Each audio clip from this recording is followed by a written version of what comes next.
ओम श्री शुक्ला महाशुक्ला निवासे श्री महालक्ष्मी नमो नमः।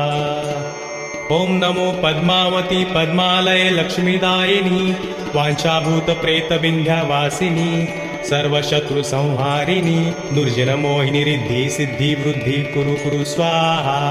ओम क्लीं श्रीं पद्मावत्यै नमः। ओम क्लीं श्रीं पद्मावत्यै नमः। ओम क्लीं श्रीं पद्मावत्यै नमः। ओम श्री महालक्ष्मी नमः।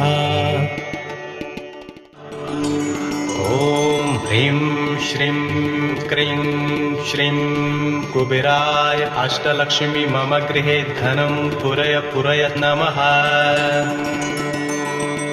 ओम ह्रीं नमः।